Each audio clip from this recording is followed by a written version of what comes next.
Welcome, future masters. Okay, what can we do here? Well, screaming out at me is knight check. King to b1 or b2. Well, probably king to b2 to defend the pawn.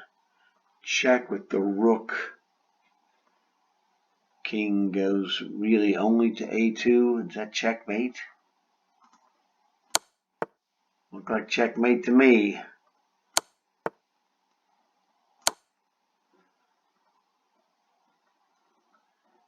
Sometimes it's just so shocking that it's that easy that I don't believe it. Okay, that was very bizarre. Well, whatever. That's his problem, not mine. What happens if we go queen check?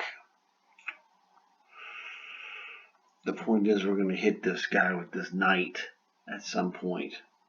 Well, queen check here, if he moves his king, rook takes bishop check. All right, so queen check, queen here, knight can hit here. I don't think knight check is also good here with knight to b4 check, potentially. Good question. Clearly this is the move. Now the question becomes check. Check here, followed by king here doesn't seem to do anything. How about check here, king to here, check to there.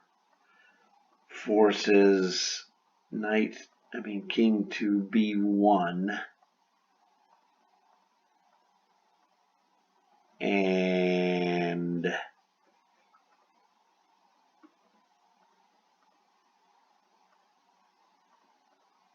it's in bad shape. I gotta look at this again. There's a possibility of playing rook takes. Actually, there's a possibility of, I don't know, knight check, king to there, rook takes, pawn to there. That's checkmate. You're dead.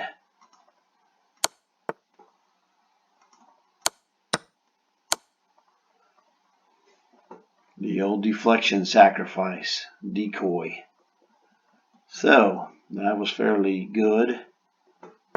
Let's continue our mastery. Black, we are in trouble. So, situation here. Don't we have a checkmate? Looks like, look at this. This black king is trapped. If we play bishop to c7 check, he can't go anywhere except king to a5. Pawn, bishop, bishop and king, king, king, pawn. He goes here, king to a7. We're going to play b6 checkmate or bishop to b6 checkmate, whichever one floats your boat. So he played b5. We hit him with bishop to d8 check. He goes back to, can't go there. This guy's getting checkmated. So this was to guard here. Checkmate. Sometimes you got to pay attention and realize that even when your king is on the edge, his king was the one that was in trouble. So that was the thing that, was not obvious. My first move really that I saw was bishop to here, and I go, this guy's going to come here and he's going to crush me. This pawn ending is just completely in his favor. But this pawn is devastating because I realized, I check and this guy is in bad shape. So that was, you got to keep your eyes open. That's a board situation right there. You go for checks, captures, piece contacts, and board situation. And the board situation was like, I was looking at the first check was bishop e1 check, and then I did like it because bishop king c5, and I said, well, if we go and block him from going king to c5, where can he go? And then I realized king to a5, and we're just going to go, and he's trapped. So that was a deal. Let's look back at this one and see, how did I figure this one out? Yeah, he shouldn't have taken whatever he took. What did he take? Took a pawn. What a mistake. Yeah, this is a screaming queen to c3 check. It's just blatantly obvious. You know, we have 3 pieces in the vicinity of his king. He's got 1 or 2 defenders, depending on how you want to calculate it. This really doesn't do anything. So this is the obvious move. The key point was, how do we check him with the knight? Because he couldn't move his king, we just play rook takes bishop, and he's probably summarily dispatched. If he goes king a2, check him, yeah, it's checkmate. There's just a forced checkmate. So that's a forced checkmate anyway, but at least this one's harder to find. With knight to c4, I was realizing, well, you know, the brute force was saying we're not getting anywhere. Well, until I realized that, you know, he's being checked. I have a threat of checkmate. His queen is overloaded, defending the bishop and a checkmate. So I just took the bishop. You know, after king a2, that was a problem. He can't just move. Well, if he goes king a2, he goes rook takes bishop check. King to b1 is rook to a1 is mate. So again, it's a forced checkmate. Pretty basic stuff. I mean, it really got down to knight c4 check or knight to c2 check, whichever one is the one that finished it. I just didn't like knight c2, king to b4 check. He goes king to b1, you know, knight to b4 check. I mean, knight to c2 check, king a2, knight to b4 check, king to b1, and we really don't have anything. Because rook takes bishop fails, queen takes the rook, and I don't have this queen attack here on c2 because his queen defends it. So I was like, well, I saw that and go, man, this has got to be knight c4. So that's why knight c4. And I said, he goes king to a2. I'm going to zip him. Now, here's the dealio. Let's look at this from visualization.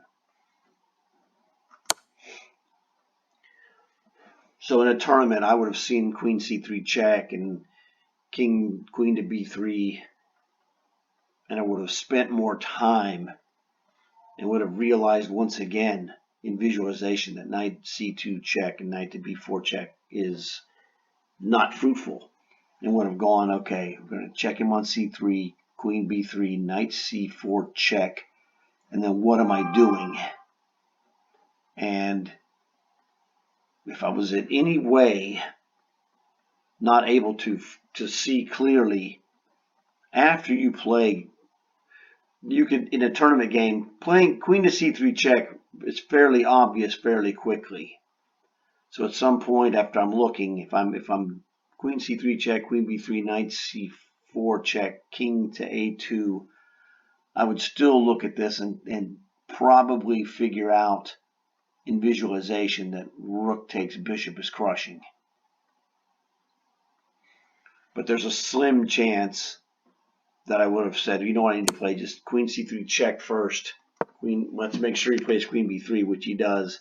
And then now we put the full powers. So this is a kind of a 6 of one, half a dozen of the other. If you're confident in queen c3 check, then you just play it and then get here, and then you could finish this from here because you've taken 2 visualization moves out of the equation. So now it's knight. It becomes, like I showed you, either knight c4 check or knight to c2 check. And so it's knight c4 check, king a2. And, you know, when you're feeling that there is a checkmate or something is going on in your favor, spidey senses aren't lying. And that's why I said, well, let me look at this rook takes bishop. So it's knight checks, he goes there. Because like I said, you look at the king and go, this queen is defending a checkmate with a knight here. let's go ahead and put it. There's a checkmate here. The queen stops that. Queen stops this. And that should tell you it's very difficult most of the time for one piece to stop two actions. And this is one of the things. This is the overloaded defender. So I can't explain it really any better than that. It's more of an experience thing where, you have to have that internal understanding. This was just easy. This was brute force technique. Let's go knight e2 check. He's forced to play king to b2 to defend the pawn. Doesn't really matter. We just rook check him anyway. Rook check him. He's forced. Rook b8 check. King a2 is forced. And then knight takes...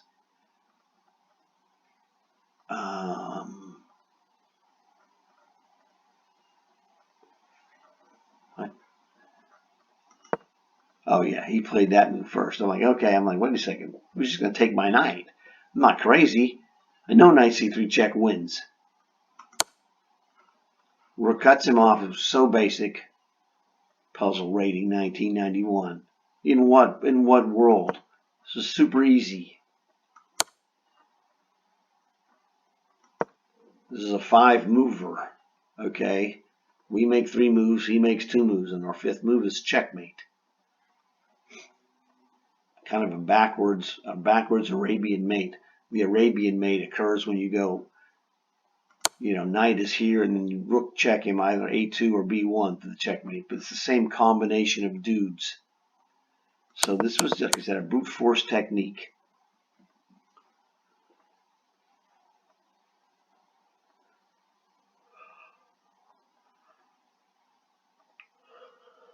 That bishop move is absolutely atrocious. Could he just have been smarter to play king to b2? I guess. I don't know. But brute force, you should look at this and go, knight checks, king goes to the b file, we check him on the b file. The c2 and c3 pawns just funnel him right to a2, and it's like, oh, like I did, knight c3 checkmate, whatever. Super easy. So, hey, hopefully this helped you out. Pretty, 2 really good problems. So, like the video. Let me know how much you like the video. Subscribe, get more gold like this. I will talk to you guys later.